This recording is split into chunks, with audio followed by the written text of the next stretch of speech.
कैसे हैं आप लोग? आई एम होपिंग कि सब बहुत बढ़िया हैं। I am all good. This is Radhika Dua, your co explorer, mentor and learning buddy for your amazing journey ahead of becoming future professionals. Here at Sharpa, we believe in nothing less than excellence. That is why we thoroughly believe that you all can excel in your respective field. अभी तक हम लोग बहुत कुछ cover कर चुके हैं। ये जर्नी और आगे मैं बढ़ाने जा रही हूँ और आज हम शुरू करेंगे auditors coordination in respect of GST audit. अब जीएसटी मैम हमने इतना सारा पढ़ लिया, इतने सारे रिटर्न्स, हर तरीके की रिटर्न आपने हमसे भरवा दी। जो हमें नहीं भी सीख रहा था आपने जबरदस्ती वो भी सिखा दिया है, सब करा दिया आपने हमें। क्यों कराया बेटे? इसलिए कराया ना, so that in future if you change your organization you should be able to do that work as well. कुछ है भाई, मैं अपने एंड से सब कुछ कवर करूंगी, तुम अपने एंड से देख लो तुम्हें किस ऑर्गेनाइजेशन में काम करना है, right? So I have a large audience, मुझे तो हर एक जने की नीड्स को केटर करना है यहाँ पर। So I decided that I will go with every aspect related to GST. तो इसलिए मैंने आपको हर एक टाइप का जीएसटी रिटर्न आपको सिखाया। अब हम बात कर रहे हैं जीएसटी ऑडिट की। अभी तक हम टैक्स ऑडिट कवर कर चुके हैं, स्टैट्यूटरी ऑडिट यानी कि स्टैट्स ऑडिट भी हमने कवर कर लिया। जो कहाँ कवर था याद करो, जल्दी बताओ। कंपनीज एक्ट में। इनकम टैक्स ऑडिट कहाँ कवर था? इनकम टैक्स एक्ट में। कंपनीज ऑडिट कहाँ कवर था? कंपनीज एक्ट में। सॉरी, स्टैट्यूटरी ऑडिट कहाँ कवर था? That is tax audit. कहाँ कवर था? Companies act. अब हम बात करने जा रहे हैं अपने लास्ट टाइप के ऑडिट की, दैट इज जीएसटी ऑडिट। यहाँ पर भी आपको ऑडिटर के साथ कोऑर्डिनेट करना होता है। अब आप बोलेंगे मैम यही तीन के तरीके ऑडिट करने के, there are lot of other audits, but आपके लिए जो मोस्ट कॉमन ऑडिट्स हैं वो है income tax audit, company audit and that is tax audit, and last GST audit. ये चीजें करनी बहुत बहुत बहुत ज्यादा जरूरी है और इसीलिए आई हैव डिसाइडेड कि हम इस क्लास में जीएसटी ऑडिट भी कवर करेंगे। Only then you will have a full image in front of you कि आपको कैसे कैसे क्या क्या। पहली बात तो इसे क्या समझ आता है? इसे समझ आता है कि मुझे बुक्स ऑफ अकाउंट्स में क्या क्या मेंटेन करके चलना है। मैं जब काम कर रही हूँ तो मुझे कुछ रिकॉर्ड्स हैं जो मेंटेन करने ही चाहिए, तो रादर कि मैं पहले पूरा काम फिनिश करूं फिर एक मेंटेन करना शुरू करूं, it will take a lot of time and lot of energy. It's better कि मुझे पता हो कि मुझे ये सब चीजें ऑडिटर को देनी है। तो मैं जैसी मैंने अपनी अकाउंटिंग एंट्री रिकॉर्ड करी, if I feel this is required I will have to give this entry, I have to maintain a register, उस रजिस्टर में मुझे एंट्री मेंटेन करनी है, तो मैं वहीं के वहीं साथ ही साथ इसको यहाँ जर्नल एंट्री में भी डालूंगी और उसको रजिस्टर में भी रिकॉर्ड करूंगी। अगर मैंने एक फिक्स एसेट का बिल, हमने एक न्यू फिक्स एसेट परचेज करा, उसका बिल आया, right? I know when the auditor will come, that auditor will ask for this purchase inventory, purchase invoice, right? तो मैं पहली चीज जो करूंगी, I'll record it, I'll make a duplicate copy of that invoice। एक को मैं नॉर्मल परचेज जो भी परचेज करा उसमें रजिस्टर में लगाऊंगी और दूसरा मैं उसको फिक्स एसेट रजिस्टर में लगाऊंगी। फिक्स एसेट रजिस्टर में उसकी डेट, उसका सप्लायर का नाम, एवरीथिंग आई नो मुझसे वो चीजें मांगने वाला है, तो मुझे पता ही है कि ये होगा ही, तो मैं अभी से क्यों ना अपना काम क्लियर करके चलूं। So that is the whole purpose of these classes. So you should know कि आप जो काम करने वाले हैं फ्यूचर में या फिर जो अभी कर रहे हैं उसको बेटर कैसे कर सकते हैं। How can you know, जैसे कॉम्पिटेंसी बढ़ती रहेगी काम करने की वैसे ही काम आपका इजी होता रहेगा, स्मूथ होता रहेगा। वरना ऐसे हम बहुत सुनते हैं कि बाबा इनकम्पिटेंट स्टाफ, क्योंकि उन्हें पता ही नहीं ना कि उनको क्या करना है। So if I tell you today what you have to do, I'm very sure you will do it. That much trust I have in you that you will do it. You are here because you want to upgrade yourself, right? हर कोई अपने आप को better बनाना चाहता है, इसीलिए तो उन्होंने classes ली हैं। अदरवाइज क्या जरूरत थी पैसे लगाने की? अदरवाइज तो चल ही रहा था बैंक काम। I know you are trying to upgrade yourself. That is why I am also giving you my 100%. So that कल को आपको ये फील नहीं होना चाहिए कि we could have done better. No. This is something which I'm giving you the whole, so you also take it as whole. Okay, चलिए आगे बढ़ते हैं और अपना GST ऑडिट शुरू करते हैं. चलिए अपना टॉपिक शुरू करते हैं हम. What is your auditor's coordination in regards to your GST audit? कि आप ऑडिटर के साथ क्या कोऑर्डिनेशन बिठाओगे GST ऑडिट का कंप्लायंस के लिए. ओके ठीक, सबसे पहले हमें जाना है कि GST ऑडिट एक्चुअली होता क्या है. सो GST, अच्छा हमने GST में क्या करा, हमने GST में ना पूरे साल अलग अलग तरीके की रिटर्न्स भरी हैं, राइट.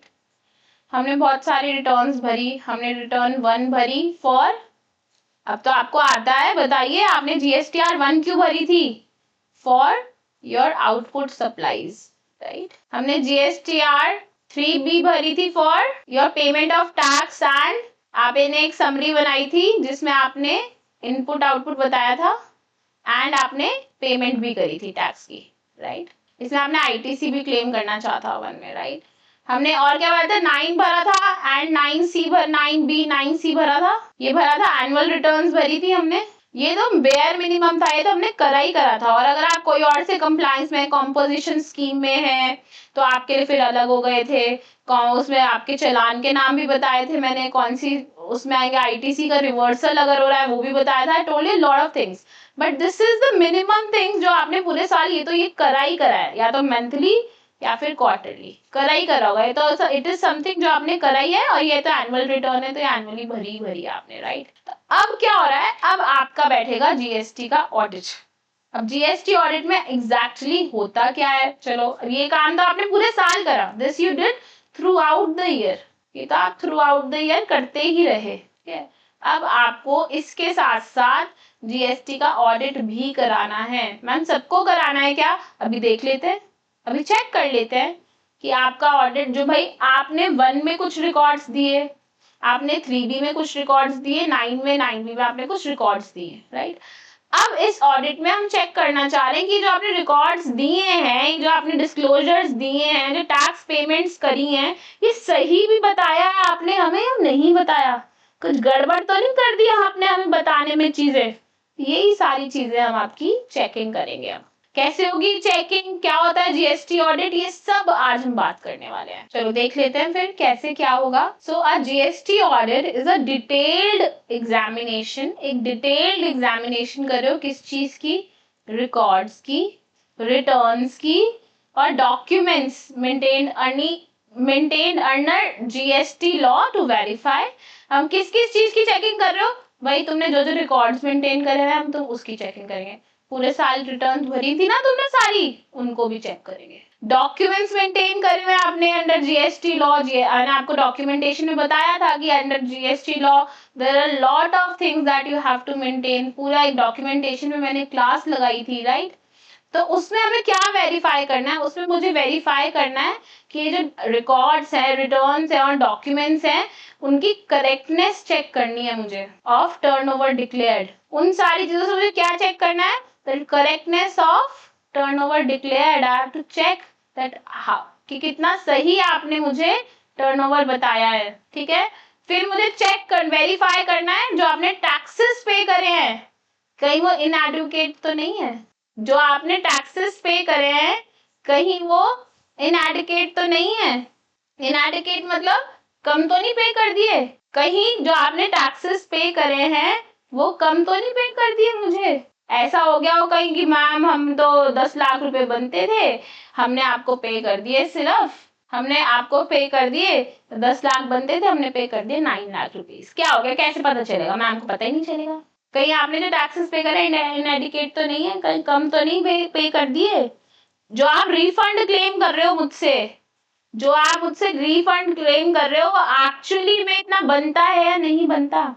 जो आप refunds claim कर रहे हो, I have to verify whether these refunds are true or not, whether these refunds are you actually deserve these refunds or not. I have to check that कि जो आपने refund claim करा है ये सही में refund claim करा है, कहीं बुद्धू तो नहीं बना दिया आपने, डिपार्टमेंट के साथ कुछ गड़बड़ तो नहीं कर रहे हो, टैक्स इवेजन तो नहीं कर रहे कहीं. मैं ये भी चेक करूंगी कि जितना आपने ITC अवेल करा है थ्रू आउट द ईयर. याद करो अपना टेबल याद करो बेटे. ITC कैसे करते थे आप अवेल, आपने कहीं से परचेजेस करी हैं, आपने कहीं से परचेजेस करी है, उन परचेजेस पे आपने ऑलरेडी जीएसटी दे दिया है। फिर आपने कुछ सेल्स करी तो आपने एक अपना सेल्स प्राइस रखा, सप्लाई की वैल्यू, प्लस उस पे आपने जीएसटी कलेक्ट करा। किससे? कस्टमर से कलेक्ट करा, राइट। अब ये जो जीएसटी आपने eight the time of purchases दिया था, वो ऑलरेडी वो जीएसटी आपका सप्लायर किसको जमा करा चुका है? गवर्नमेंट को डिपॉजिट करा चुका है ऑलरेडी। अब आपने जो कस्टमर से कलेक्ट करा है जीएसटी, आपको भी डिपॉजिट कराना है। किसको? गवर्नमेंट को। आपको मान लीजिए 100 रुपीज डिपॉजिट कराने थे और आप already 80 rupees in the name of GST पे कर चुके हो, तो आप गवर्नमेंट को कितने 100 रुपीज दोगे क्या? टोटल नहीं, मुझे 100 देने हैं जिसमें से मैं ऑलरेडी 80 दे चुकी हूँ, मुझे अब सिर्फ 20 रुपीज देना है। तो जो 80 मैंने ऑलरेडी दे दिए थे at the time of purchases, I will be able to claim ITC of that amount, input tax का क्रेडिट। तो मैंने इनपुट के वक्त टैक्स दिया था उसका क्रेडिट मैं क्लेम कर सकती हूँ। तो जब आप इनपुट टैक्स अवेल कर रहे हो, आईटीसी अवेल कर रहे हो, मैं उसकी करेक्टनेस भी चेक करूंगी। I will check whether they are correct or not. Then I will check the compliance with GST provisions. कि जो GST की provisions है उनके साथ आप comply कर रहे हो या नहीं। तो मैंने क्या क्या चेक करा? मैंने चेक करा, पहली चीज मैंने चेक करा कि जितना आप टर्नओवर दे रहे हो वो सही है या नहीं। दूसरी बात मैंने चेक करा जितने आपने टैक्सेस पे करे हैं वो करेक्ट है या नहीं, कहीं वो इनएडिकेट तो नहीं है। फिर मैंने चेक करा जितना आप रिफंड क्लेम कर रहे हो वो भी सही है या नहीं। I have to verify whether this refund is true in nature and you whether deserve it or not. I have to verify कि आपका जो आपने आईटीसी अवेल करा है whether it is correct or not. Then at last I have to verify कि आपने GST की सारी प्रोविजंस के साथ कंप्लाई करा है या नहीं करा। If you are not complying with the GST provisions then I will have to give you a qualified opinion, right. चलिए आगे बढ़ते हैं। अब करंट लीगल पोजीशन क्या है? As of financial year 24-25 GST में क्या लिखा हुआ है? As per the finance act 21 जो विद इफेक्ट 2021 हुआ था, मैंडेटरी जीएसटी ऑडिट, जो मैंडेटरी जीएसटी ऑडिट है बाया CACMA, यानी कि जो GSTR 9C भरते हैं certification, was remove for most tax payers. सबके लिए हटा दिया है क्या? नहीं, मोस्ट टैक्स पेयर्स के लिए हमने ये हटा दिया, बिकॉज जीएसटी जो पे कर रहे थे लोग, जो बिजनेस होल्डर्स थे, स्मॉल बिजनेस होल्डर्स थे, उनको बहुत ज्यादा प्रॉब्लम हो रही थी कि हम ऑलरेडी इतने सारे ऑडिट्स करा रहे हैं और GSTR सर्टिफिकेशन, अब 9C सर्टिफिकेशन भी जो अब आप हमसे मांग रहे हो कि CACMA से लेके आओ, it is very very difficult for us to do that. तो the department took a decision, और वो डिसीजन उसने टैक्स पेयर के हित में लिया, टैक्स पेयर के लिए उसने डिसीजन लिया कि जो मैंडेटरी जीएसटी ऑडिट है बाया CA और CMA, जिसमें आप GSTR 9C सर्टिफिकेशन लेके आते हो उनसे, उसको अब हम हटा देते हैं। अदरवाइज बहुत ज्यादा प्रॉब्लम हो रही है, ऑलरेडी इतना कंप्लायंस है, मंथली और क्वार्टरली हमें फिल करना पड़ रहा है जीएसटी, अब तुम बोल रहे हो उसका ऑडिट भी करा के लाओ, सो दैट इज नॉट पॉसिबल। तो गवर्नमेंट डिपार्टमेंट ने एक फैसला लिया, एक डिसीजन लिया कि हम लोग जो मैंडेटरी ऑडिट है बाय CAs एंड CMAs उसको हटा देते हैं, बट उसकी जगह पर टैक्स पेयर खुद से 9C को सर्टिफाई करे। उसकी जगह पर, ठीक है, आप CA के पास नहीं जाना चाहते हो, नो प्रॉब्लम, सेल्फ सर्टिफाई करिए। किसको सेल्फ सर्टिफाई करना है? GSTR 9C को। जो रिकंसिलिएशन स्टेटमेंट है, क्या सबको बनानी होती है रिकंसिलिएशन स्टेटमेंट? नहीं, सबको तो नहीं बनानी। मैंने आपको ऑलरेडी GSTR 9C जब पढ़ाया था फॉर्म्स में, रिटर्न्स में, मैंने आपको बताया था कि 9C कैसे बनती है, राइट। तो उसको अब पहले वो CAs और CMAs सर्टिफाई करते थे, ठीक है, अब उसको हटा के हमने कहा कोई प्रॉब्लम नहीं है, सेल्फ सर्टिफाई कर दो, खुद से कर दो। पर जो डिपार्टमेंटल ऑडिट होता है ना आपका, अंडर सेक्शन 65 वो अभी भी कंडक्ट होगा, और उसको कौन कंडक्ट करेगा? उसको GST ऑफिसर्स कंडक्ट करेंगे। कौन होते हैं GST officers? Who are GST officers?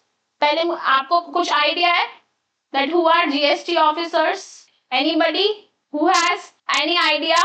Specially GST के अंदर हम लोगों ने GST ऑफिसर्स को अपॉइंट किया गया, जिसमें कमिश्नर ऑफ स्टेट टैक्स होगा, स्पेशल कमिश्नर होंगे, एडिशनल कमिश्नर्स होंगे, डेप्यूटी कमिश्नर्स होंगे, स्टेट टैक्स ऑफिसर्स होंगे। ये सारे लोग कौन हो गए? जो जीएसटी का ऑडिट करेंगे, departmental audit. GST auditors who will conduct departmental audit, okay, under GST act. So ये जब आपकी मतलब बेसिकली आपका ऑडिट क्या है, स्क्रूटनाइजिंग हो रही है, आपकी वेरीफाई कर रहे हैं आपका एक्यूरेसी कि आपने कंप्लायंस करा है, टास्क करा है। और जब ये स्क्रूटनी हो जाती है तो जीएसटी आपका एक डिपार्टमेंटल ऑफिसर भेजता है जो डिपार्टमेंटल ऑडिट करता है अंडर जीएसटी। ये डिपार्टमेंट ही भेजता है इस पर्सन को, राइट? तो ये जीएसटी ऑफिसर्स होते हैं। तो एग्जैक्टली डिपार्टमेंटल प्रोसेस क्या है? वही एग्जामिनेशन ही हो रहा है, एग्जामिनेशन ही हो रहा है records, returns and other documents का टैक्सेबल पर्सन की। बट इसके लिए पर्सन जो आपका ऑडिट कर रहा है वो आपका एक जीएसटी ऑफिसर करेगा, ना कि आपकी CS and CMA. Got it? तो अब जो पहले सीए सीएमए से आप 9C सर्टिफाई कराते थे वो नहीं कराना, वो सेल सर्टिफाई करा रहे हो। पर अगर डिपार्टमेंटल ऑडिट लगेगा तो वो तो हो गई। जो डिपार्टमेंटल ऑडिट सेक्शन 65 में लगता है वो अभी भी लगेगा, बट उसको कौन कंडक्ट करेगा? जीएसटी ऑफिसर कंडक्ट करेगा, ठीक है? जो जिसको कौन भेजेगा? डिपार्टमेंट ही भेजेगा उसको, राइट?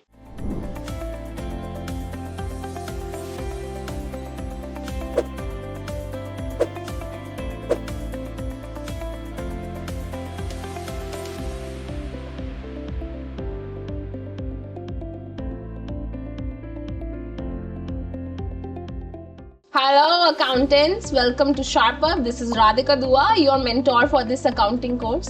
यहाँ हम आपको अकाउंटिंग कंसेप्चुअली और प्रैक्टिकली दोनों तरीके से सिखाते हैं। आज मैं आपसे कुछ बातें करने आई हूँ। First, why do you need this accounting course? 2, इस कोर्स का ऑब्जेक्टिव कैसा रहेगा? Third, what is the syllabus for this course? And fourth, why you should choose SharpUp. Let's talk about point number 1. Why do you need this accounting course? बिना conceptual clarity के लिए accountant बनना तो impossible है, right? Most of the accountants feel कि tally सीख लिया तो accounting सीख ली, जबकि tally सिर्फ एक accounting software है। Most of the accountants they do not know from where to start and where to end. अब अगर ऑब्जेक्टिव की बात करें तो हमारा ऑब्जेक्टिव है आपको प्रैक्टिकली और कंसेप्चुअली ट्रेन करने का, आपको रियल वर्ल्ड अकाउंटिंग सिखाने का और एंड ऑफ कोर्स आपको जॉब रेडी बनाने का। बात करें सिलेबस की तो हम आपको कुछ 35 सेशंस देने वाले हैं where you will get 40+ hours of practical training. आइए मैं आपको अपनी वेबसाइट की तरफ ले जाती हूँ। यहाँ पर आपको फ्री डेमो सेशन मिलेगा।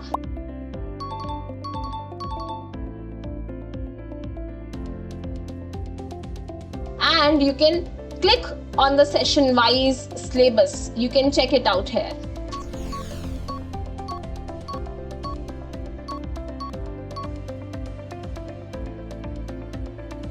अब अगर मैं बात करूं कि why you should choose SharpUp, देखिए we have 40+ hours of comprehensive learning. Affordable course है, सर्टिफिकेशन मिलेगी, हाँ जी सर्टिफिकेशन भी मिलेगी कंप्लीशन पे। साथ ही साथ we have a 3-day refund policy for you. बहुत ही सिंपल लैंग्वेज में इंग्लिश प्लस हिंदी आपको ये कोर्स अवेलेबल होने वाला है। We have already trained 1000+ accountants out there in industry.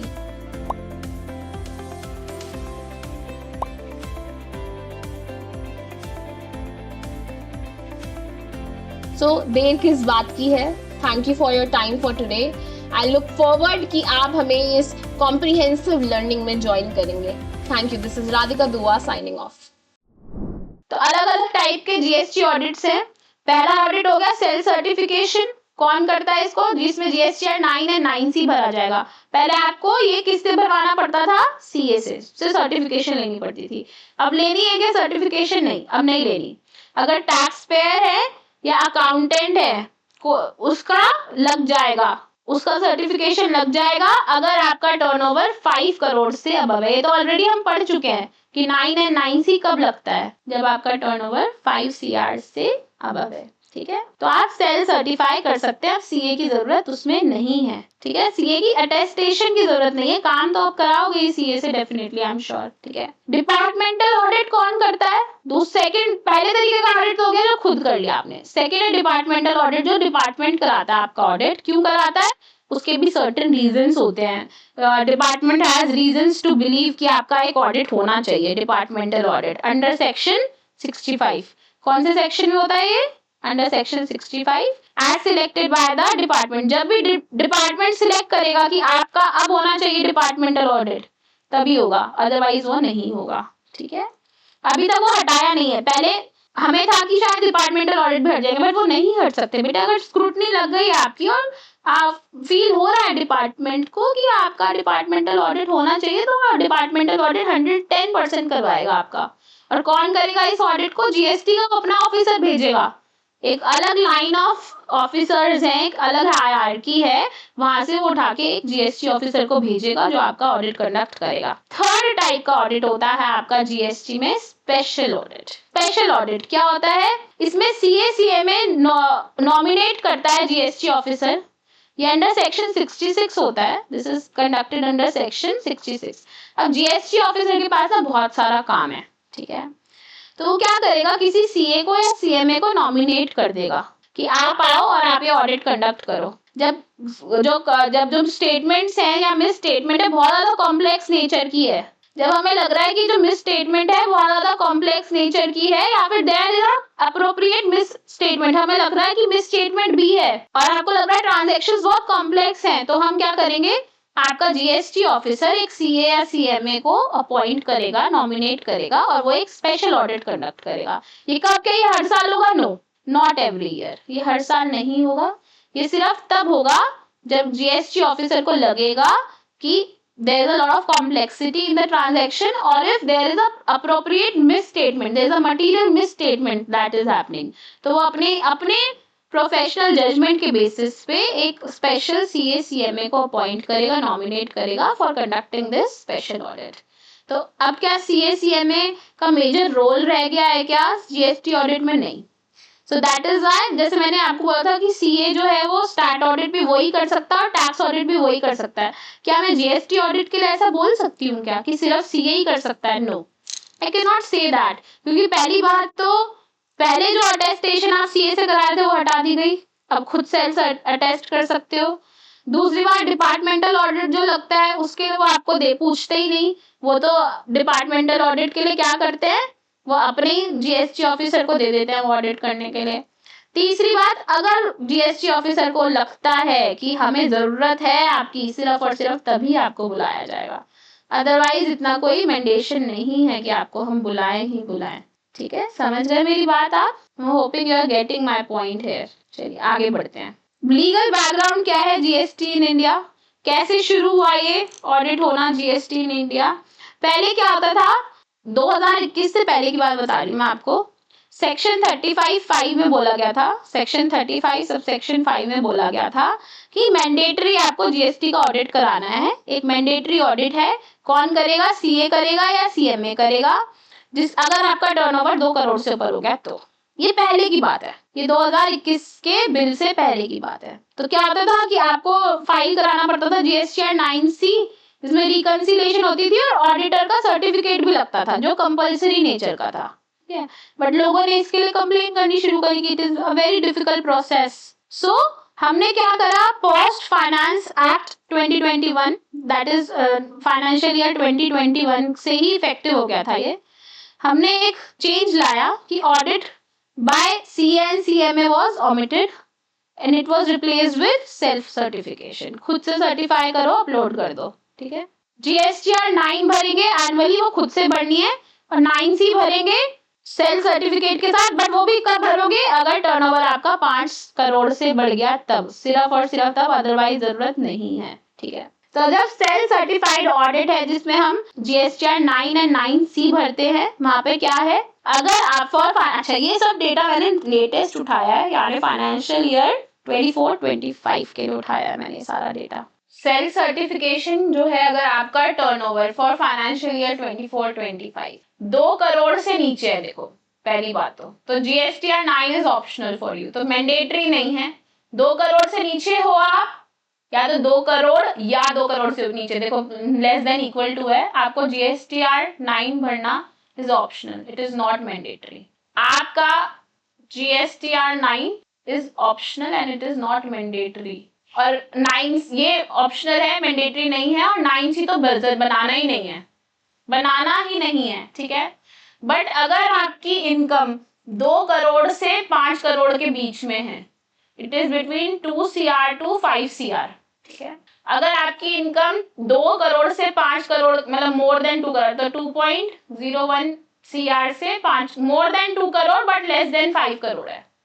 अगर आपकी income more than 2 crore but less than 5 crore है, तो आपको GSTR 9 तो भरना है, पर 9C नहीं भरना। जैसे ही आप 5 करोड़ से ऊपर हो जाते हो, जैसे ही आप 5 करोड़ से ऊपर हो जाते हो, 9 भी भरना है और 9C को मैंडेटरी सेल्फ सर्टिफाई भी करना है। मतलब ऐसे समझो कि अगर आपकी इनकम 2 करोड़ वाला, ये तो दिस मेक्स नो सेंस, ठीक है, ये भूल भी जाओगे ना आप, फर्क नहीं पड़ता।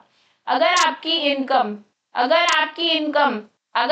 इनकम मोर देन 2 CR है, बट लेस देन 5 CR है। अगर आपकी इनकम मोर देन 2 CR है but less than equal to 5 CR है, तो आपको 9 भरना है और 9C नहीं भरना, ठीक है। बट अगर आपकी इनकम मोर देन 5 CR है, तो आपको 9 भी भरना है और 9C को सेल्फ सर्टिफाई भी करना है। क्या ये मेरी बात आपको समझ आती है? 2 करोड़ से अगर कम है आपकी इनकम तो ऑप्शन है, 9C भरना इज एन ऑप्शन है, तो जो ऑप्शन है उसको तो याद करने की जरूरत ही नहीं है। बट अगर आपकी इनकम 2 करोड़ से ज्यादा हो गई है पर 5 करोड़ से अभी भी नीचे ही है, 5 करोड़ या उससे नीचे ही है, तो आपको मैंडेटरी है 9 भरना और 9C भरना इज नॉट रिक्वायर्ड। बट अगर आपकी इनकम 5 करोड़ को क्रॉस कर गई तो 9 तो भरना ही है, क्योंकि वो तो यही हो गया था मैंडेटरी, और 9C भरना आपको सर्टिफाई करना जरूरी है अपने लिए। Got it? चलिए अब आगे बढ़ते हैं, देखते हैं आगे क्या है हमारे पास। कह रहे हैं डिपार्टमेंटल ऑडिट कैसे लगता है। डिपार्टमेंटल ऑडिट लगता है सेक्शन 65 में, सेक्शन 65 ऑफ CGST एक्ट में, ठीक है। CGST एक्ट में एक पावर दी गई है सेक्शन 65 में कि आपके ऊपर डिपार्टमेंटल ऑडिट लग सकता है। ये ऑडिट कब लगेगा? ये एक ऑथराइज GST ऑफिसर करेगा। ये GST ऑफिस ये डिपार्टमेंटल ऑडिट आपके ऊपर कौन करेगा, कौन कंडक्ट करेगा? एक ऑथराइज GST ऑफिसर है। क्यों हुआ था ये ऑडिट आपके ऊपर, क्यों लगा? क्योंकि हर वक्त तो लगता नहीं और हर किसी पे भी नहीं लगता है। It was triggered by the selection by commissioner और commissioner's authorization। अगर कमिश्नर ने ऑथराइज कर दिया या फिर कमिश्नर को लगा कि ये GST ऑडिट आपके ऊपर डिपार्टमेंटल ऑडिट होना चाहिए, उन्होंने कोई स्क्रूटनी लगाई और उस स्क्रूटनी में उनको फील हुआ ऐसा, उनको they have reasonable evidence to believe, they have a reason to believe that a departmental audit should be conducted on you. If the commissioner had selected your organization या फिर किसी और अथॉरिटी ने आपको सिलेक्ट करा है डिपार्टमेंटल ऑडिट के लिए और कमिश्नर ने उसको ऑथराइज कर दिया है कि हाँ जी कर लो इनके ऊपर ऑडिट, तो आपके ऊपर डिपार्टमेंटल ऑडिट लग जाएगा। कैसे होगा? इसकी क्या टाइमलाइन है डिपार्टमेंटल ऑडिट लगने की? आपके ऊपर टाइमलाइन कुछ ऐसी है। सबसे पहले आपके पास एक नोटिस आएगा जो कि फॉर्म GST ADT 01 में आएगा। आपके पास एक नोटिस आएगा किस फॉर्म में? GST ADT 01 में। ये ऑडिट से पहले आ जाएगा, will be issued to you before audit, ठीक है। Audit to be completed within 3 months। इस नोटिस के विद इन 3 months आपका ऑडिट हो जाना चाहिए, which can be extendable to 6 months, ठीक है। आपका ऑडिट कैसे होगा? Within 3 months of this. मान लीजिए आपका ये ऑडिट आया, आपको ये नोटिस आया 1 सितंबर को, 1 सितंबर को आया ये नोटिस, तो आपका ऑडिट कब तक हो जाना चाहिए? With in 3 months। तो सितंबर, अक्टूबर, नवंबर। 30th ऑफ नवंबर से पहले पहले आपका ये ऑडिट हो जाना चाहिए। This 30th November can be extended to 6 months। This is expandable to 6 months, मतलब ये 3 और महीने तक के लिए एक्सपैंड हो सकता है। 3 महीने और मतलब दिसंबर, जनवरी, फेब, मतलब 28 ऑफ फेब से पहले पहले आपका ये ऑडिट फिनिश हो जाना चाहिए। ठीक है, इसका की फोकस क्या है, वो इसमें इस ऑडिट में आपका चेक क्या कर रहे हैं, सबसे इंपॉर्टेंट, मोस्ट इंपॉर्टेंट पॉइंट, कि इस पूरे ऑडिट में वो चेक क्या कर रहे हैं। देखो देखो, एक बात बताओ, तुमने डिपार्टमेंट को क्या दिया हुआ है, तुमने डिपार्टमेंट को क्या दिया हुआ है, तुमने डिपार्टमेंट को GSTR 1 दी हुई है, ठीक है, तुमने डिपार्टमेंट को GSTR 3 भी दी हुई है, तुमने डिपार्टमेंट को GSTR 9 दी है एंड 9C दी है, ये दिया है तुमने डिपार्टमेंट को, इसके अलावा तो कुछ नहीं दिया, राइट। और 2 भी तो ऑटोमेट हो गई थी, GSTR 2 भी तो ऑटोमेटेड रिटर्न है, राइट। GSTR 1 में आपने बताया डिपार्टमेंट को कि आपकी आउटपुट सप्लाईज कितनी है, राइट, एंड साथ ही साथ आपने ITC भी क्लेम कर लिया था उनसे। GSTR 3B में आपने एक समरी बना के दी जिसमें आपने बताया कि देखो मेरा इनपुट इतना था और मेरा आउटपुट इतना है और मेरा टैक्स इतना बनता है, और उसको आपने पे कर दिया, राइट, उसकी आपने पेमेंट कर दी। 9 और 9C में आपने एनुअल रिटर्न दिया कि ये जो ये हमने पूरे साल ये भरी थी, इनकी ये रिकंसाइल्ड रिपोर्ट है, राइट। आपने क्या क्या इंफॉर्मेशन दी है डिपार्टमेंट को, आपने ITC की इंफॉर्मेशन दी है, आपने आउटपुट सप्लाईज की इंफॉर्मेशन दी है, आपने एक समरी बना के दी है इनपुट की, आउटपुट की, और आपने टैक्स पे करा है। तो आप बताओ गवर्नमेंट आपका क्या चेक करना चाहेगा, वो यही चेक करना चाहेगा कि जो आपने GSTR 3 भी दी हमको, ये कितनी करेक्ट है। They want to check the correctness of this 3B। भाई यहीं से पैसे गए ना उनके पास, तो सारे पैसे उनके पास यहाँ से आए, तो सबसे पहले इसकी करेक्टनेस चेक करना चाहते हैं कि कितनी करेक्ट है ये। उस फिर वो देखेंगे कि जो आपने ITC क्लेम करा था यहाँ पर जो आपने ITC क्लेम करा है उसको वो वैलिडेट करेंगे, उसकी कितनी वैलिडेशन है, बताओ ये वैलिड भी था ITC क्लेम या नहीं। फिर वो देखेंगे क्या कोई रिवर्सल है रूल 42 43 में, उसको चेक करेंगे। क्या कोई अब देखो तुमने इनकम डिक्लेयर करी थी ना, यहाँ पे भी वो ये चेक करेंगे कि क्या कोई अनडिक्लेयर्ड इनकम तो नहीं है इसके अलावा। ये जो तुम्हारा टर्नओवर है तुमने इसको सप्रेस तो नहीं करा हुआ। बेसिकली जो इन्फॉर्मेशन तुमने उनको दी है ना, बेसिकली जो इन्फॉर्मेशन आपने उनको दी है वो उसी को अलग अलग नाम से चेक कर रहे हैं।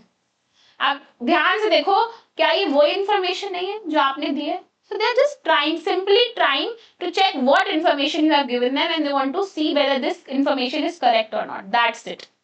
उसी को उन्होंने साफ साफ यहाँ लिख दिया कि हम देख रहे हैं कि कहीं कोई आपका 3B की करेक्टनेस चेक कर रही हूँ, जो आपने ITC क्लेम करा उसकी वैलिडेशन देख रही हूँ, क्या कोई रिवर्सल है, कहीं कोई अनडिक्लेयर्ड इनकम तो नहीं है, या फिर कोई सप्रेस टर्नओवर मतलब आपका 100 करोड़ का टर्नओवर था और आप दिखा रहे हो सिर्फ 90 करोड़ का। चेक करें सप्रेस तो नहीं कर दिया तुमने टर्नओवर, कम तो नहीं दिखा दिया टर्नओवर अपना।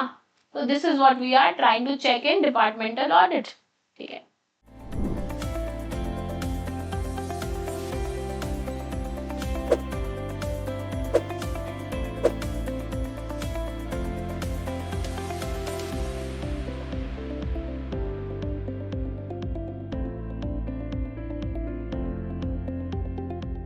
Hello accountants, welcome to SharpUp. मैं हूँ राधिका दुआ, आपकी mentor for GST certification course.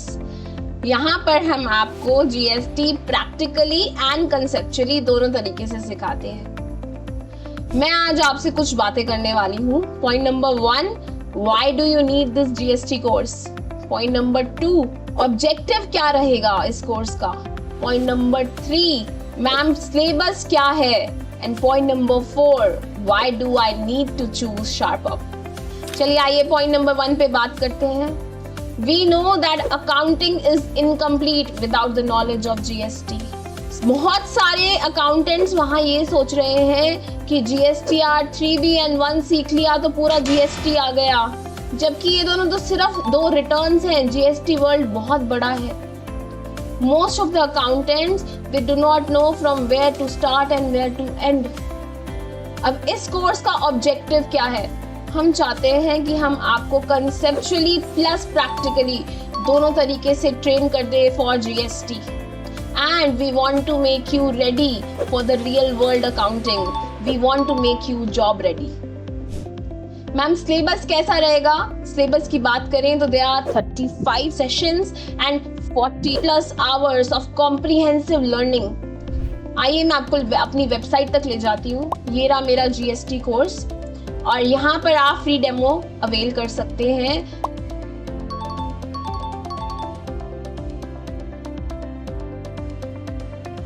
और सेशन वाइज पूरे GST सिलेबस को देख सकते हैं.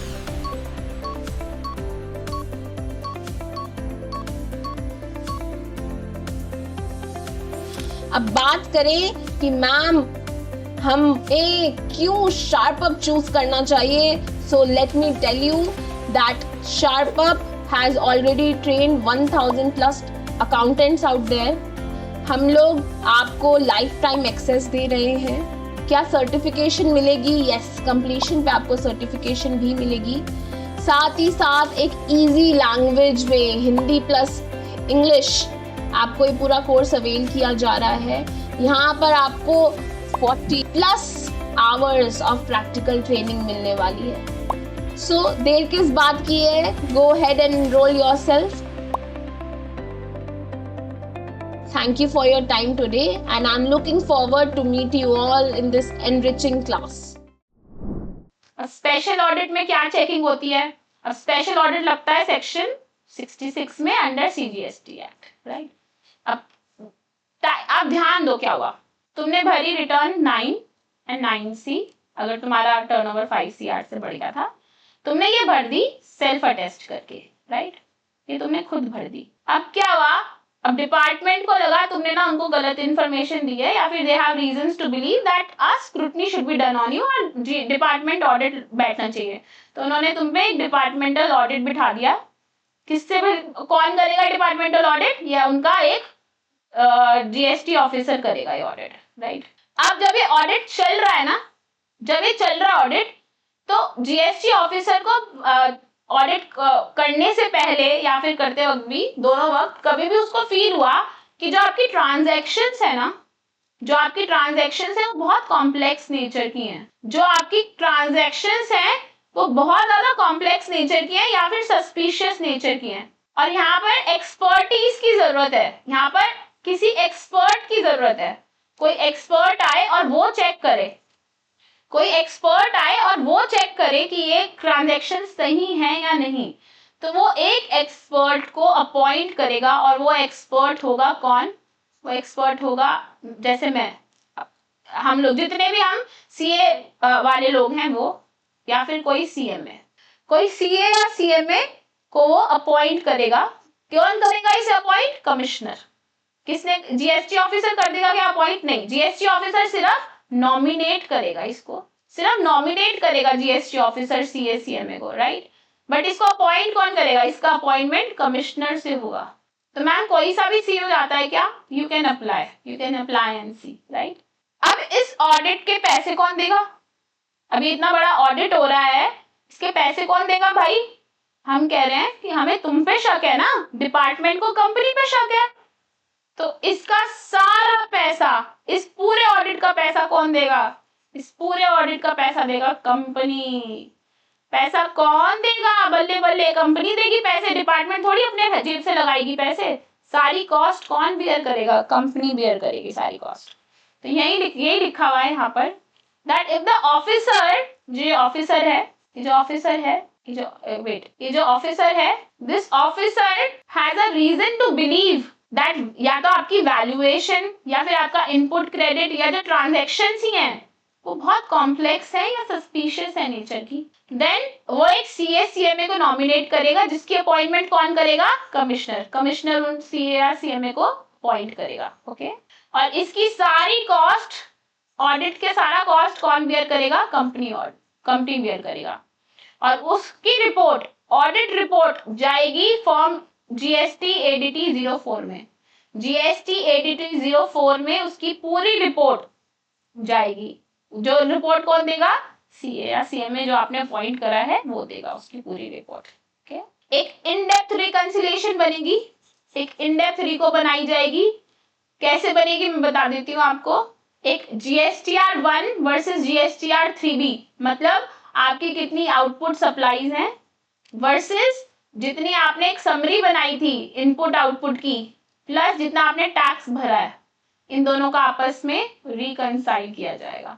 ठीक है, क्या चेकिंग होगी इसमें? चेक क्या करेंगे? वो कितनी आपने सेल्स डिस्क्लोज करी है और कितना आपने टैक्स पेमेंट करी है। भाई देखो, in short I will tell you, the government is interested only in the tax. ये जो आपने टैक्स भरा है वो सही भरा है या नहीं। ऑफ कोर्स गवर्नमेंट तो यही चेक करना चाहती है। तो हम यहाँ पर मोटा मोटा क्या चेक करेंगे? हम मोटा मोटा अगर सीधा सीधा साफ साफ बोलूं तो चेक करेंगे कितनी सेल्स हुई, कितनी सेल्स हुई और कितना तुमने टैक्स भरा। भाई मोटा मोटा तो यही चेक हो रहा है कि कितनी सेल्स हुई और कितना टैक्स भरा। ठीक है, अगर आपने अंडर रिपोर्टिंग करी है, अंडर रिपोर्टिंग मतलब आपने कम रिपोर्टिंग करी है आउटवर्ड सप्लाईज की इन 3B, अक्सर यही इशू आते हैं। अक्सर तो कॉमन इश्यूज क्या क्या निकल के आते हैं in depth variation, in depth reconciliation से क्या क्या निकल के आता है, मैं आपको ये भी बता देती हूँ। अक्सर ये देखा जाता है कि आपने जो आउटवर्ड सप्लाईज हैं वो कम दिखाई हैं, जितनी होनी चाहिए थी उतनी दिखाई नहीं, कम दिखाई हैं 3B में। 3B में स्पेशली इन 3B, 1 में नहीं 3B में, क्योंकि 3B में टैक्स पे करा ना आपने, इसलिए आपने 3B में कम दिखाई अपनी, जितनी भी आपकी आउटवर्ड सप्लाईज थी वो आपने 3B में कम दिखाई। फिर हम चेक करेंगे कि जो आपका 3B है और आपकी बुक्स, क्या ये आपस में रिकंसाइल्ड है? कि आपकी बुक्स ऑफ अकाउंट्स में तो शो कर रहा है मुझको 100 CR का आउटवर्ड सप्लाई और आप मुझे दिखा रहे हो सिर्फ 70 CR का आउटवर्ड सप्लाई। तो आपकी 3B और बुक्स को आपस में रिकंसाइल करा जाएगा। तो क्या चेक होता है? चेक होता है कि एक्चुअली में कितना टैक्स पे करा था और कितने आपने डिक्लेयर करी हैं। ये दो चीजें चेक करी जाती हैं। तो यहाँ हम जब कॉमन इश्यूज देखते हैं तो निकलता है कि मिस हो गई थी कुछ एंट्रीज, रॉन्ग टैक्स रेट आपने अप्लाई कर दिया था, इसकी वजह से प्रॉब्लम आ रही है। ठीक है, फिर हम GSTR 2A या 2B आप पे जो भी अप्लाई हो रहा है वर्सेस द परचेज रजिस्टर, उसको चेक करते हैं। क्यों चेक कर रहे हैं? क्योंकि मुझे देखना है कि जो आपका ITC है वो मैच हो रहा है या नहीं, जो एलिजिबल ITC है वो आपकी परचेजेस के साथ मैच हो रहा है या नहीं हो रहा। ठीक है, तो कॉमन इशू क्या होता है, जो आपने ITC क्लेम करा है ना वो कोई इनवॉइस ही नहीं है, उसका कोई इनवॉइस ही नहीं है, या फिर जो वेंडर है वो मिसमैच हुआ है। मतलब ITC क्लेम कर रहे हो मिस्टर श्याम के लिए, बट जो अमाउंट आप क्लेम कर रहे हो वो मिस्टर राम की बुक्स में है, वो मिस्टर राम के इनवॉइस पे है। तो या तो आपका इनवॉइस नहीं होता जिसके लिए आप ITC क्लेम कर रहे हो, या फिर वेंडर गलत होता है, या फिर वेंडर का मिसमैच होता है। ठीक है, फिर आप रिकंसाइल करते हो बुक्स वर्सेस GSTR टर्नओवर। अब हम टर्नओवर को भी पूरा चेक करेंगे, जो GSTR 9 आपने शो करा हुआ है मैं पूरा का पूरा वो भी चेक करूंगी आपकी बुक्स ऑफ अकाउंट्स के साथ। तो हम क्या देखते हैं कि जो टर्नओवर है वो as per audited financial statements है या नहीं है, क्योंकि तुमने ऑडिट कराया ना फाइनेंशियल स्टेटमेंट्स का, वहां से उठाओ ना अपना टर्नओवर। तो हम देखते हैं कि बहुत सारी इनकम है जो अनबिल्ड है, या फिर एडवांसेस हैं, या फिर अदर इनकम नॉट रिपोर्ट, तुमने इनकम ही कम दिखा दी अपनी, सप्रेस करी हुई इनकम, तो ये निकल के आता है। ठीक है, आपके क्रेडिट नोट्स और डेबिट नोट्स को चेक करा होता है, ये चेक करते हैं कि क्या उनका एडजस्टमेंट प्रॉपर्ली रिफ्लेक्ट कर रहा है या नहीं कर रहा है।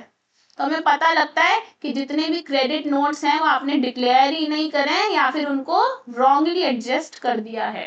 आपकी HSN समरी और एक्चुअल यूज को चेक करा जाता है। ये चेक करा जाता है जो आपने HSN कोड्स दिए हैं उनको करेक्टली रिपोर्ट करा है या नहीं करा है। तो हमें पता लगता है, अक्सर ये इशू निकल के आता है, क्या तो रॉन्ग HSN होता है या मिसिंग HSN कोड होते हैं, जिसकी वजह से रिटर्न जो है वो गलत भरी जाती है। तो ये चीजें चेक होती ही होती हैं, दीज आर कॉमन इश्यूज। ठीक है, अब आप कैसे मदद करोगे GST ऑडिट में ऑडिटर की, या फिर डिपार्टमेंटल ऑडिट में, या फिर खुद भी भरना उससे पहले भी क्या क्या कर सकते हो आप। तो फेज 1 है आपका प्री ऑडिट का फेज। आप क्या करो, बुक्स एंड रिटर्न्स को रिकंसाइल करके रख लो, मंथली GSTR रिटर्न भरो और चेक करो कि आपका जो टैली और ERP का डेटा है वो आपस में रिकंसाइल हो रहा है या नहीं हो रहा। GSTR 1 में कंपेयर करो कि टर्नओवर कितनी है आपकी बुक्स के साथ, राइट। चेक करो आपकी GSTR 3B में जो आपने आईटीसी क्लेम करा है और जो टैक्स पे करा है वो उसको कंपेयर करो आपस में। फिर जीएसटीआर 2A या 2B में चेक करो कि सप्लायर साइड जो डेटा है वो परचेज रजिस्टर के साथ मैच हो रहा है या नहीं हो रहा, क्योंकि परचेज रजिस्टर में आपने हर एक सप्लायर का बिल लगाया होगा और उसको मेंटेन करा होगा। फिर उसको सप्लायर साइड जो डेटा है, मतलब आपने जो परचेजेस है उसकी जो रिपोर्ट दे रहे हो आप 2A 2B में, उसको रिकंसाइल करिए कि आपके परचेज रजिस्टर के साथ क्या वो रिकंसाइल हो रहा है, राइट। चलिए आप देखो जीएसटीआर 1 में देखो जो टर्नओवर है आपकी बुक्स के साथ हो रहा है, कंपेयर करो उसको, क्या वो आपकी बुक्स के साथ रिकंसाइल हो रहा है। आप जब 3B को कंपेयर करो कि जो आपने आईटीसी क्लेम करा है और जितना टैक्स पे करा है वो आपस में डिस्प्यूटेड तो नहीं हो कहीं। 2A 2B में चेक करो जो आपका सप्लायर साइड का डेटा है और जो परचेज रजिस्टर है वो आपस में रिकंसाइल्ड है या नहीं है, ठीक है। अब आपको कुछ रिपोर्ट्स हैं जो जनरेट करनी है, ये आपको बहुत हेल्प करेंगी। क्या क्या रिपोर्ट जनरेट कर सकते हो आप? Invoice wise sales report generate कर लो। इनवॉइस वाइज क्यों? क्योंकि हर एक इनवॉइस को आपने किसी ना किसी रिपोर्ट में, किसी ना किसी रिटर्न में डिक्लेयर करा होगा। और स्पेशली सेल्स समरी निकालो, इनवॉइस वाइज सेल्स समरी निकालो। उसको कहाँ से, अच्छा सेल्स मैं कहाँ डिक्लेयर करती हूँ? मैं अपनी सेल्स डिक्लेयर करती हूँ जीएसटीआर 1 में, तो उसको चेक कर लो, जीएसटीआर 1 से क्रॉस चेक कर लो, क्योंकि तुमने जब इनवॉइस वाइज सेल्स समरी निकाल ली तो उसको जीएसटीआर 1 से क्रॉस चेक करना बहुत ज्यादा इजी है, राइट। अपना आईटीसी का लेजर निकालो, वेंडर ने जो आपको दे रखा है उस वेंडर का आईटीसी का लेजर निकालो और फिर उसको 2A और 2B से मैच करो, क्योंकि आपने 2A 2B में सारी परचेज की डिटेल्स दी हैं। जो आपकी परचेज की डिटेल्स हैं, जैसे आप आईटीसी लेजर निकालते हो वेंडर से, वहां से आप सारी परचेज डिटेल से चेक कर सकते हो कि क्या आपका आईटीसी सही है या नहीं। फिर HSN समरी भी निकालो।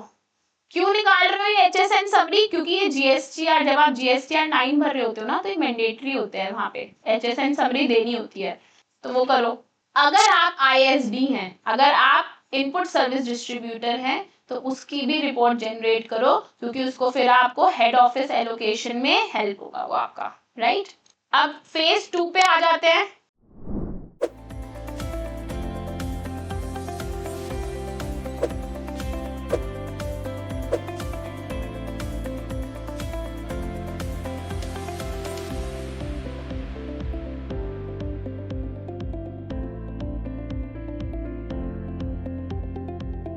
Hello accountant, welcome to Sharp Up.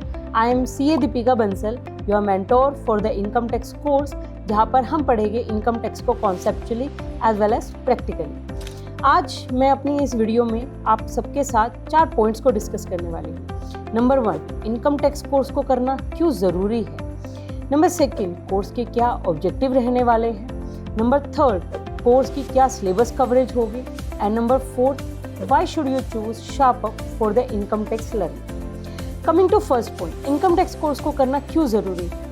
आप किसी भी कंपनी के, फर्म के या किसी भी ऑर्गेनाइजेशन के अकाउंट्स को बिना इनकम टैक्स की नॉलेज के हैंडल नहीं कर सकते। That's why income tax course को करना ज़रूरी है। फर्दर बहुत सारे अकाउंटेंट्स ये सोचते हैं कि TDS के प्रोविजंस को पढ़ लेना ही इनकम टैक्स के प्रोविजंस को पढ़ना है, बट ऐसा नहीं है। TDS की provisions is just one of the part of the income tax course. Further, बहुत सारे accountants बहुत ज़्यादा कंफ्यूज रहते हैं कि इनकम टैक्स की लर्निंग को कहाँ से शुरू करना चाहिए, कहाँ से करना चाहिए और कहाँ तक करना चाहिए। Coming to second point, कि what is the objective with this course? हमारा मेन ऑब्जेक्टिव इस कोर्स को लॉन्च करने का आप लोगों को conceptually as well as practically train करना है एंड आप लोगों को प्रिपेयर करना है for the real world income tax consultancy के लिए and for the jobs, well paying jobs. Coming to the third point कि इस सिलेबस की क्या कवरेज रहने वाली है। हमने इस कोर्स को टोटल 45 सेशंस में इंक्लूड किया है, जहाँ पर आप लोगों को मिलेगा मोर देन 70 आवर्स की comprehensive learning, conceptually as well as practical. चलिए तो अब वेबसाइट पर चलते हैं और इनकम टैक्स की कोर्स को दिखाते हैं। तो this is our income tax course. Further कुछ डेमो वीडियोस भी है।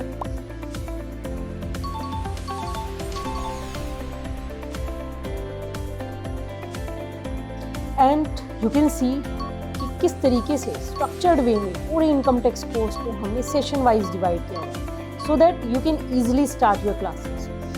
Moving to the next point कि why should you choose SharpUp for the income tax learning? Number 1, we have already created more than 1000 accountants in India.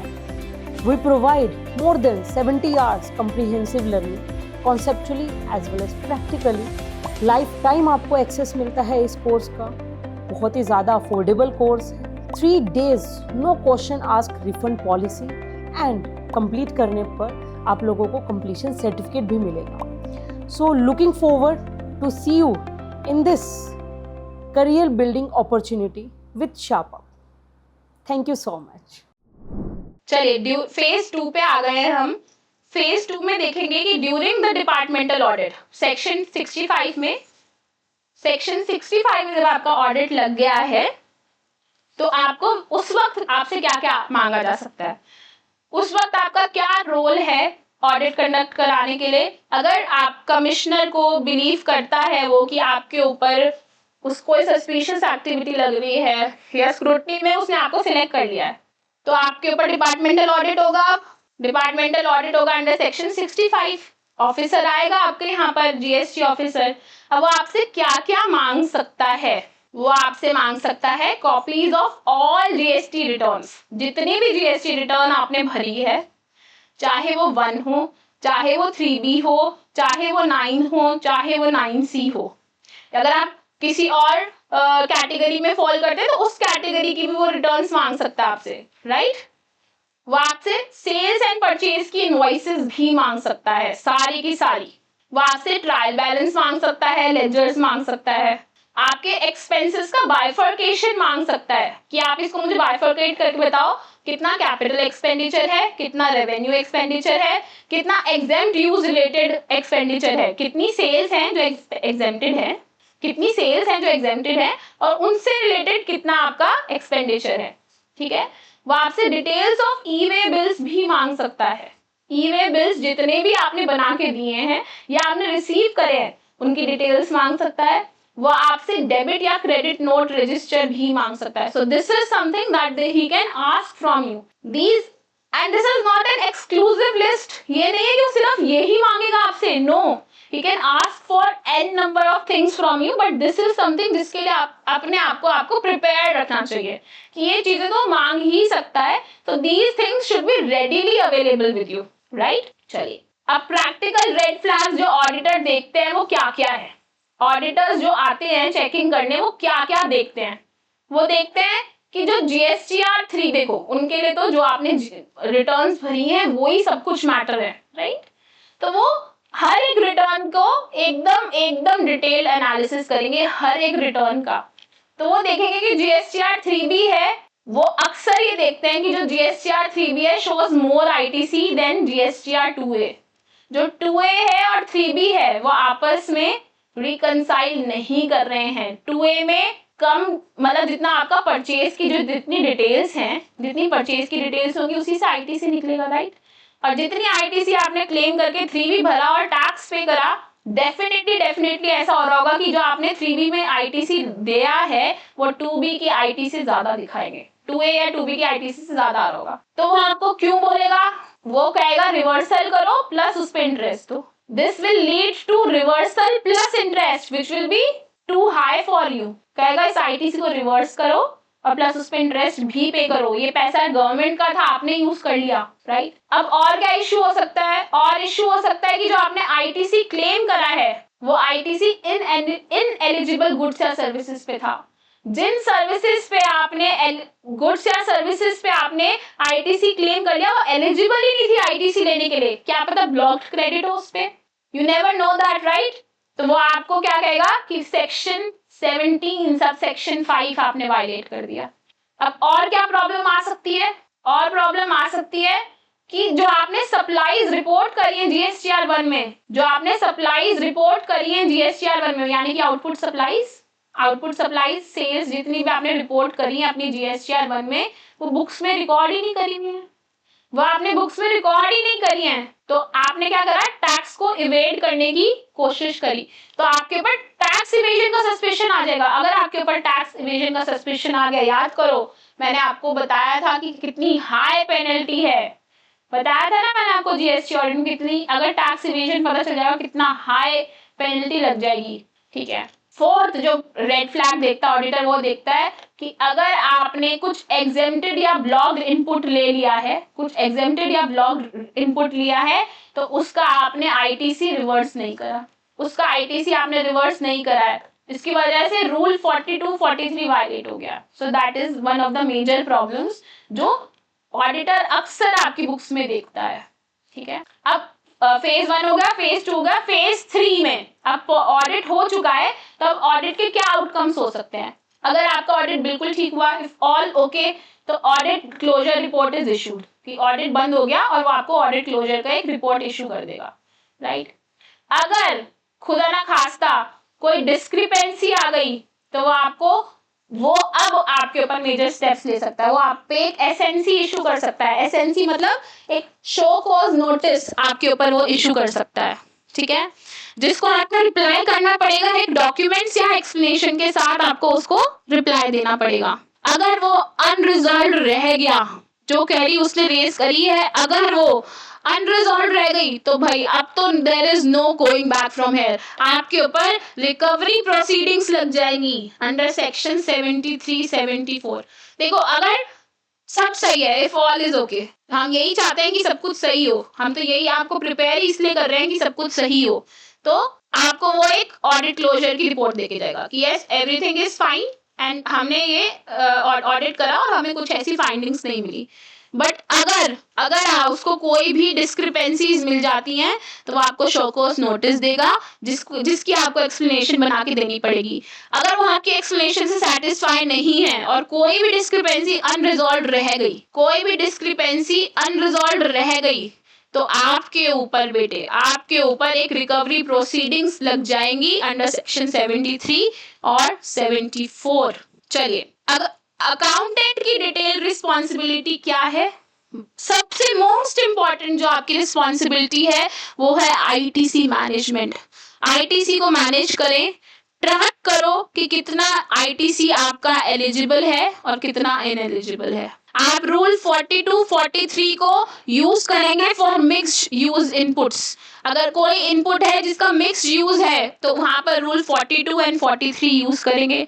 आप check करो कि क्या RCM का treatment हो रहा है और उसकी पेमेंट हो रही है। आरसीएम यानी रिवर्स चार्ज मैनेजमेंट क्या होता है? Usually this is something, please pay attention here. RCM अभी तक हम लोगों ने कवर नहीं करा है, I want to cover RCM here, please pay attention. RCM reverse charge mechanism क्या होता है? यूजुअली जो भी सप्लायर होता है उसके ऊपर रिस्पॉन्सिबिलिटी होती है to pay taxes to the government, right, to pay taxes to the government. But usually supplier के ऊपर ही होती है responsibility, but in certain cases ये रिस्पॉन्सिबिलिटी सप्लायर को नहीं दी गई बल्कि कस्टमर को दी गई है। कस्टमर या रिसीवर, सप्लाई जो जिसको रिसीव हो रही है उसको दी गई है ये रिस्पॉन्सिबिलिटी कि आप टैक्सेस सप्लायर को नहीं देके डायरेक्टली गवर्नमेंट को दो। यूजुअल केसेस में क्या होता है कि कस्टमर सप्लायर को देता है और सप्लायर उस टैक्स को आगे किसको देता है? गवर्नमेंट को देता है।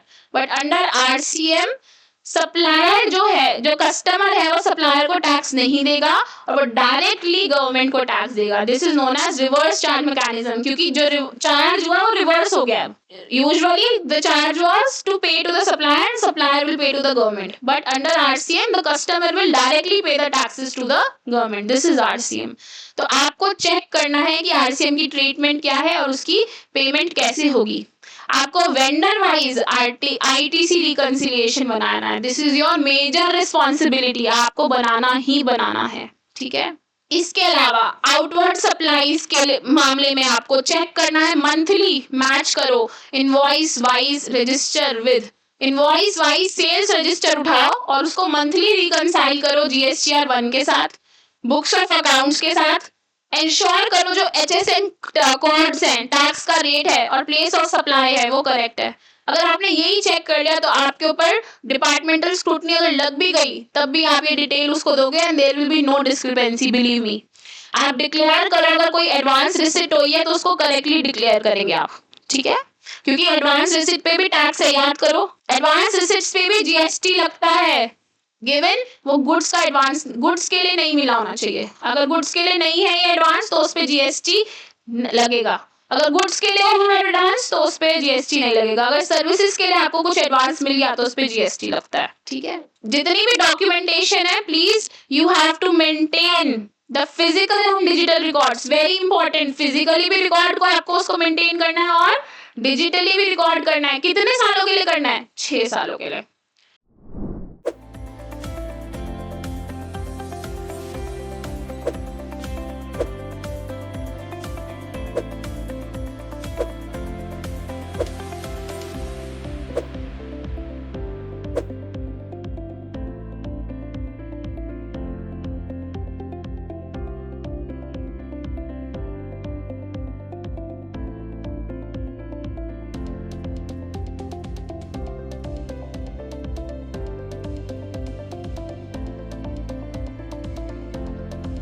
Hello everybody, this is Radhika from SharpUp और मैं लेके आई हूँ आपके लिए ATC programme.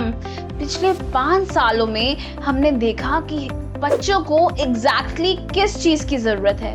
After lot of analysis we came to a conclusion कि हमारे यूथ को ज़रूरत है स्किल्स की।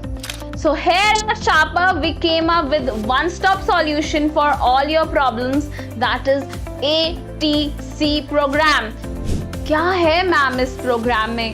So this program is offering you 8 different modules जहाँ पर हम जो फोकस कर रहे हैं वो सिर्फ कोर अकाउंटिंग पे नहीं है, बिकॉज अब हम ये समझ चुके हैं कि सिर्फ कोर अकाउंटिंग करके कोई भी फाइनेंस एंड अकाउंटिंग प्रोफेशनल नहीं बन सकता।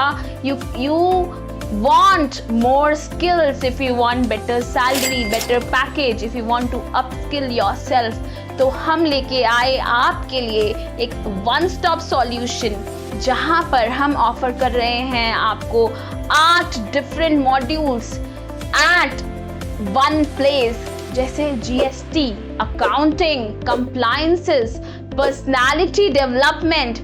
हमने ये तो जान लिया है कि hard skills will get you the job but soft skills will get you fired. So soft skills पे काम करना भी बहुत बहुत ज़रूरी है। We are talking about financial analysis, we are talking about allied laws and much more. सब कुछ प्रैक्टिकली आपके सामने लेके आएंगे। Why do we want to limit ourselves to just concepts? हम चाहते हैं कि आपको कंसेप्चुअल क्लैरिटी के साथ साथ प्रैक्टिकली उसको कैसे अप्लाई करना है ये भी सिखाया जाए। क्यों ना जीएसटी के पोर्टल पे जाके ही रजिस्ट्रेशन करनी सीख लें? क्यों ना रियल टाइम GSTR 1, 3B, 9 कैसे भरना है, सब कुछ हमें एक जगह पे सिखा दिया जाए। आखिर ऑफिस में जाके करना तो यही है।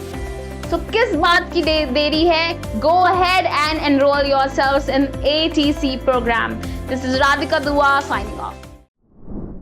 आपको ऑडिट का ट्रेल प्रोवाइड करना चाहिए, परचेज के ऑर्डर, इनवॉइसेस, डिलीवरी चालान्स और पेमेंट का प्रूफ। ये आपके पास हमेशा at all times this should be available with you, because at any time they can ask you for these details. आपको मैं जीएसटी ऑडिट के लिए कुछ टिप्स देती हूँ जो रियल वर्ल्ड में प्रैक्टिसेस होती हैं। Please use automation. Use automation कैसे करोगे? ऑटोमेशन यूज एक्सेल में मैक्रोस को लगाओ, टैली में एक्सपोर्ट करो, रिड्यूस करो अपना मैनुअल वर्क। क्यों कर रहे हैं हम ऐसे? क्योंकि बार बार सेम चीज करने से अच्छा है मैं एक्सेल में मैक्रोस लगा दूंगी।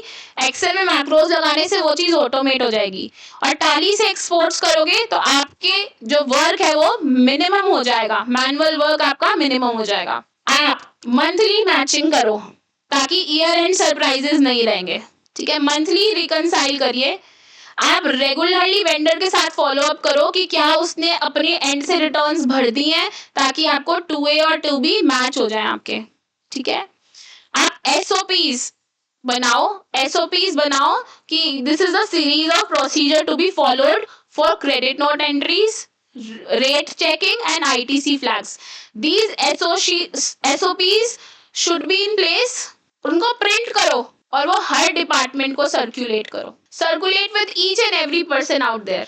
और अपने ऑडिट ट्रेल को मेंटेन करेंगे फॉर एवरी करेक्टिव और रिवर्सल एंट्री. अगर आपने कोई भी एंट्री मारी है जो करेक्शन, पुरानी एंट्री को करेक्ट कर रहे हो या किसी एंट्री को रिवर्स कर रहे हो, उसके लिए ऑडिट ट्रेल को आप मेंटेन करके रहेंगे. If you do this, believe me, no GST officer can ever point a finger at you. This is something which we use in real world. ठीक है. अब क्या क्या पेनल्टीज हैं और क्या क्या कॉन्सिक्वेंसेज हैं. अगर आपने GSTR 9 नहीं भरा तो 200 रुपीज पर डे देना है, जिसमें 100 CGST के और 100 SGST के हैं. अगर 9C नहीं भरा, आपका टर्नओवर 5 करोड़ से ऊपर हो चुका है, आपने 9C नहीं भरा तो आपको 50,000 रुपए का लग सकता है टैक्स पेनल्टी अंडर सेक्शन 125. अगर आपने रॉन्ग ITC क्लेम कर लिया तो आपको इंटरेस्ट देना पड़ेगा 18% का, प्लस पेनल्टी लगेगी 73 या 74 की. अगर आपने जो ऑफिसर है ड्यूरिंग ऑडिट उसको ऑब्स्ट्रक्ट करने की कोशिश करी, मतलब उससे काम उसका रोकने की कोशिश करी, तो आपको 25,000 रुपए की पेनल्टी लग सकती है. और साथ ही साथ आपके ऊपर प्रोसिक्यूशन भी हो सकता है. अगर वो आपसे तंग हो गया तो आपके ऊपर प्रोसिक्यूशन भी लगा देगा. So this was all about GST audit. This is something which was very very important, क्योंकि डिपार्टमेंटल ऑडिट लग जाते हैं जहां भी उनको जरा भी सस्पिशन फील होता है, they do go ahead with departmental audit. उनको बिल्कुल भी they are not wasting even a single penny और a single minute on this. So they want to conduct your GST department audits. अगर उनको लगता है कि उनका रेवेन्यू कम जा रहा है, because major source of revenue हो गया, मेजर क्या 99% सोर्स ऑफ रेवेन्यू हो गया. अब तो स्टेट के लिए भी सेंटर के लिए भी GST है ना, सारे टैक्सेस हटा दिए. तो डू यू थिंक कि वो छोड़ेंगे इस टैक्स को? वो सबसे ज्यादा इसको चेक करते हैं, सबसे ज्यादा स्क्रूटनी होती है GST की. That is it is very important कि आपको ये प्रोसीजर पता होना चाहिए कैसे होगा. यू शुड नो कि आप अपने एंड से इसको कैसे बचा सकते हैं. Right. So for that's it for my side. I hope ये लेक्चर बहुत बहुत यूजफुल रहेगा आपके लिए in for the future. I'll meet you in the next class. Till then, take care. Bye bye. I'll meet you again. Be good human beings. Try to avoid any sort of problems in your life. Any sort of arguments. ऐसे नहीं बोल रही हूँ मैं कि please कुछ नहीं बोलें, चुपचाप सुनते रहे. नो, आई एम सेइंग बेमतलब के आर्ग्यूमेंट से बचने की कोशिश करें. I'll meet you again. तब तक के लिए बाय बाय.